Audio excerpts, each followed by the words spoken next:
如果你读懂了美国历史上唯一连任4届、扛过大萧条、打赢2战的绝版总统富兰克林·罗斯福的成长史，你就会明白，优秀从不是在泥沼里摸爬滚打出来的，而是用几代人的金钱、特权和极度纯粹的爱，硬生生砸出来的一头超级利维坦。大萧条期间，罗斯福对着台下千万个因为大萧条而倾家荡产、排队领救济面包的底层百姓说：“我们决心让每一个美国公民都成为国家关怀的对象。我们唯一必须害怕的就是害怕本身，那会让我们莫名其妙的胆怯。”说出这句话的人，他这辈子确确实实没有任何需要害怕的东西。而制造一个富兰克林·罗斯福需要4、5代人的努力。他高祖父艾萨克完成了最血腥也最艰难的原始积累，在哈德孙河畔圈地、搞金融、做实业，把家族抬进了上流社会。艾萨克最早也是最核心的摇钱树是制糖业，在18到19世纪，糖是当时的白色黄金，是上流社会炫耀财富的硬通货。艾萨克建立的炼糖厂可以说是全美国最早、规模最大的之一，而它的原料来自于加勒比海奴隶种植园里的甘蔗。如果只搞制糖，艾萨克充其量只是个小暴发户。艾萨克不仅做实业，他还是纽约银行的创始人之一。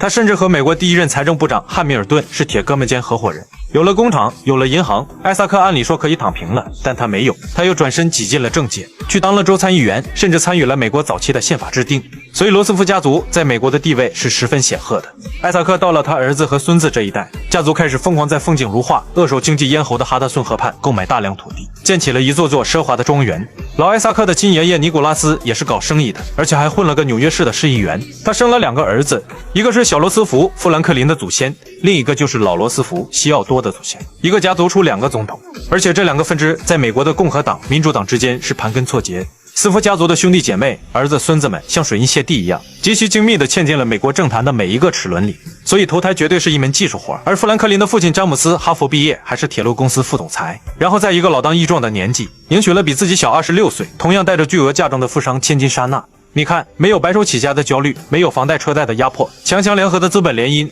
为小罗斯福打造了一个绝对安全的母体。如果你以为顶级富豪的日常就是宫斗、炫富和无休止的内卷，那你就彻底输在了起跑线上。在海特公园的那个巨大庄园里，罗斯福度过了一个堪称真空无菌的童年。在整个童年时代，罗斯福同父母待在一起的时间要大大多于同周围孩子们玩的时间。一到夏天，他就随着父亲去巡视庄园、骑马、骑自行车、打猎，在哈德孙河边钓鱼、游泳、划船，每天步行到村口取回邮件。一次不到10岁的罗斯福在信中流露出他对父母的爱，他写道：“我亲爱的妈妈，昨天下午我同爸爸一起去钓鱼，我们捉到了10几条穷鱼。我们把它们都丢在岸上了。爸爸对我说，如果把它们放到池塘里去，那会把鱼吓坏的。我亲爱的外公他好吗？亲爱的妈妈，我希望他身体比以前好。”母亲莎娜在日记中写道：“我们并不让孩子做大量没必要做的事，虽说那些与他有益的规定必须严格遵守，我们从不仅仅是为了严厉而严厉，实际上我们暗中也感到骄傲，因为罗斯福似乎天生就不需要那样的约束。”罗斯福5岁时才开始自己穿衣服，9岁时才被允许自己洗澡。他每天都要花一定时间来完成父母为他制定的各项训练计划。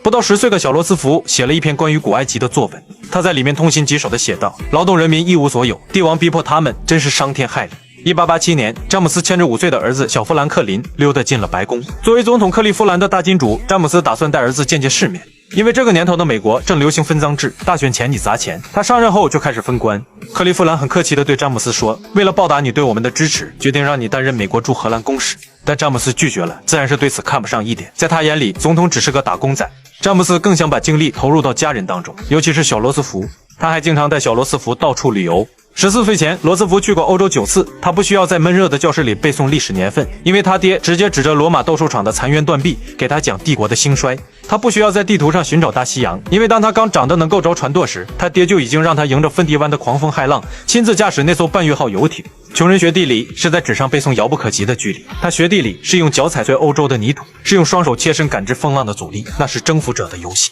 日后那个敢把整个地球当棋盘，敢把华尔街和法西斯同时按在水里摩擦的男人，之所以无所畏惧，是因为从5岁那年，他看着父亲把总统当成打工仔的那一刻起，他就已经知道这个世界从来就没有什么值得害怕的怪物，如果有，那也不过是他家庄园里一只叫声稍微大点的马而已。